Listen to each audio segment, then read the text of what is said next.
Before I say anything else tonight, I need to stop and tell you who you are. You are the woman who has been let down more times than you tell anyone, and somehow, after all of it, you still believe. You still believe that good love is real. You still believe it could happen for you. Most people lose that by 30. The world tries to beat it out of you with enough disappointments, enough silences, enough nights staring at a phone that doesn't light up. And yet, here you are, still hoping, still watching for it. Do you know what I call that? I don't call it naive. I don't call it foolish. I call it one of the rarest things left in a woman who has survived what you've survived, an intact faith in something good. That faith is not your weakness. It is your most underestimated strength. So hear me say this plainly, because I think you've been waiting a long time for someone to say it without a condition attached. You are worthy of being pursued, not after the wait, not after the achievement, not after you become a quieter, less complicated version of yourself. Now, tonight, exactly as you are. And it's because that's true that I have to talk to you about chasing, because I know you chase. I know you've sent the first message and then the follow-up when the first one went quiet. I know you've arranged the run-in you let him think was a coincidence. I know you've checked the little gray line, the last scene done, the math, felt the drop in your chest, and then felt the smaller, quieter shame of having looked at all. I know you've typed the message, softened it, read it back, deleted the part that sounded too eager, rewritten it to sound casual, and then sat with the strange exhaustion of wondering why you're the only one doing all that work. I know you've been carrying something that should have been able to move on its own, doing the labor of two people, the woman who feels and the woman who has to manufacture the feeling on the other side too. And I need to tell you something that is going to take a weight off your chest right now. The chasing was never your flaw. It was the symptom of a lie. Somewhere, someone taught you, maybe with words, maybe just with the way they treated you, that love is something you earn, that if you want it badly enough, you go get it, you make it happen. You work for it. So, you did. You've been working for it. And you're tired in a way that sleep doesn't fix. Because somewhere underneath the exhaustion is a fear you'd never say out loud. If I don't chase, no one will come because maybe I'm not worth coming for. That is the lie. And if you've spent tonight rewinding every man you ever chased and hearing a voice say, I ruined that, I need you to stop right there. You didn't ruin anything. You chased because no one ever showed you another way, because somewhere you came to believe love had to be earned. That is not a character defect, that is a wound. And this whole night is the other way. This is not a rebuke. It's a homecoming. I want to show you a woman who never chased, and I want you to watch how she was treated. Rebecca was at a well, doing an ordinary thing on an ordinary day.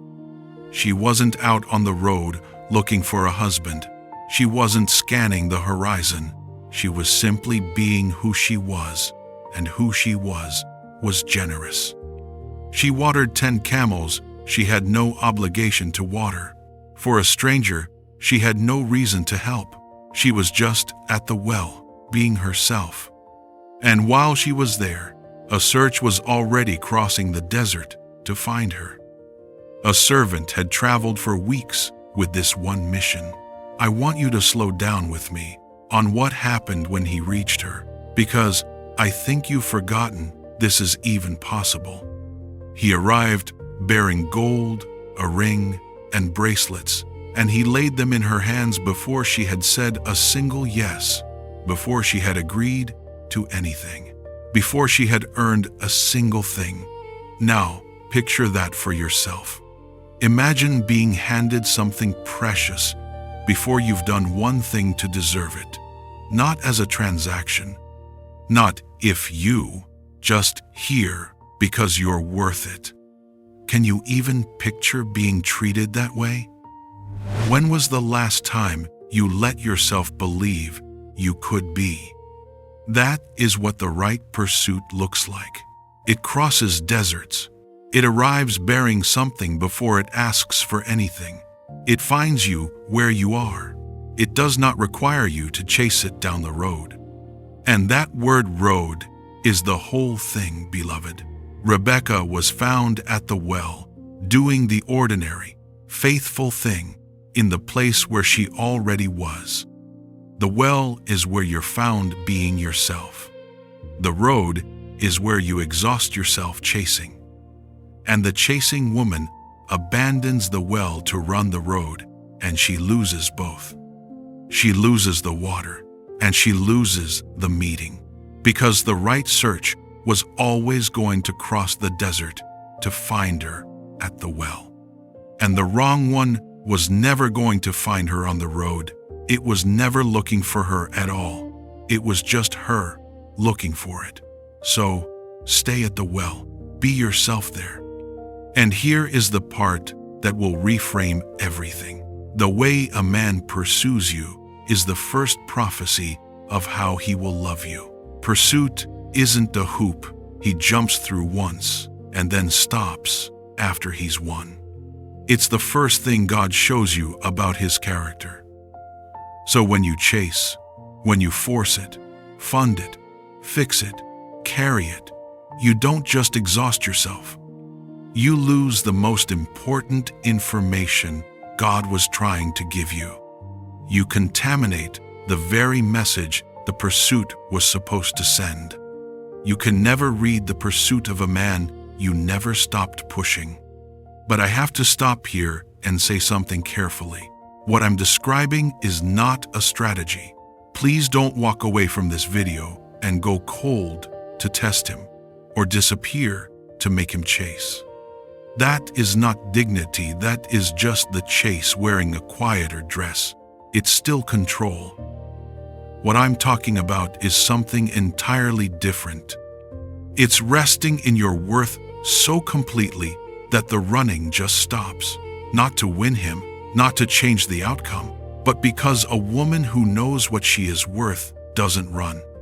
Not because she's proud, because she understands that what has to be chased in order to stay never saw her value to begin with. And I also have to say this, because I love you enough to say it plainly. If the relationship you're thinking about right now isn't lukewarm, if it's frightening, if there is control, come. If there is harm, if there is something you live in fear around that is not a pursuit problem, no amount of standing still fixes that. Please reach out to someone safe, a pastor, a counselor, someone who can help you. That matters more than everything else I'll say tonight. When Rebecca's answer finally came, Scripture says she was asked, "Will you go with this man?" She wasn't taken. She wasn't desperate. She had a choice, and she knew she had a choice. And meanwhile, Isaac, the man the search was for, was out in the field in the evening, not hunting, not strategizing. He was meditating.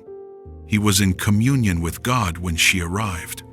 He lifted his eyes, and she was already coming toward him.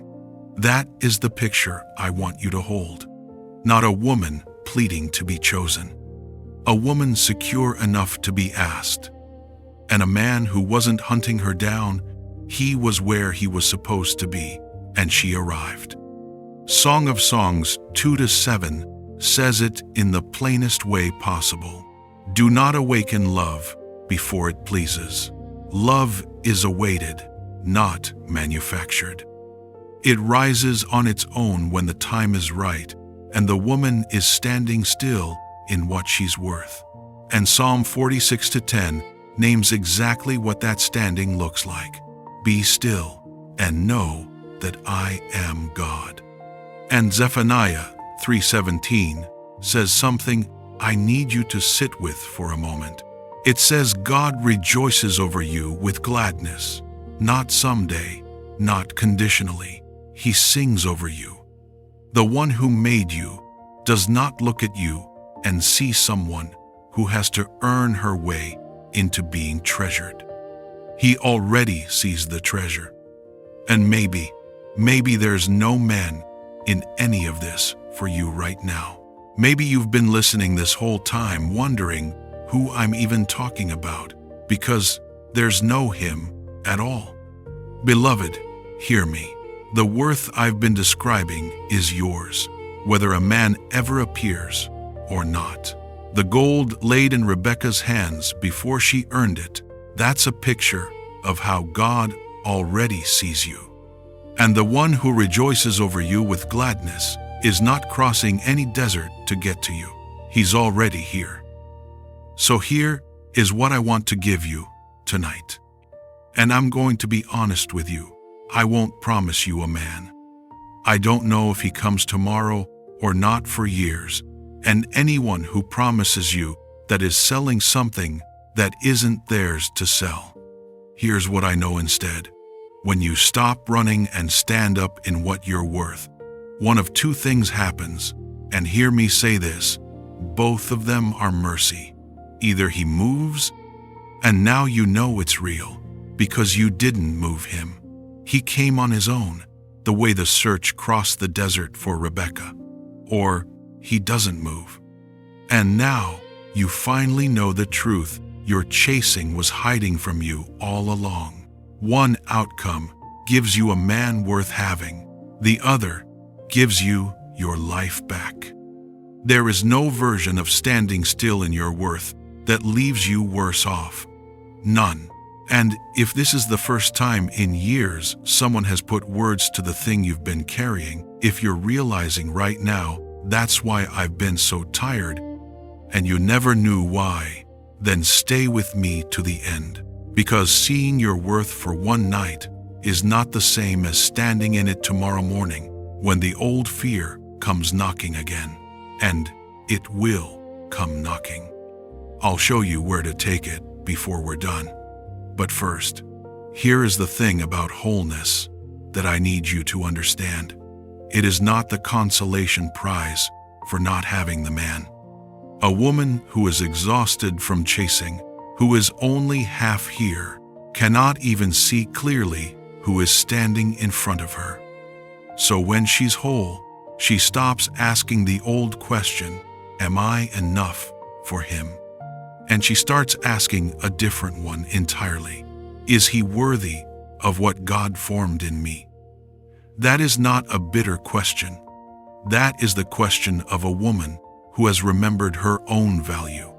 Wholeness is the only condition in which you could have the right love without losing yourself in it again. So if he comes, he will arrive and find a woman already standing. And if you are still waiting, you will wait standing up, not on your knees, not begging to be seen. You were already seen a long time ago by the one whose eyes matter more than his. You were never the problem.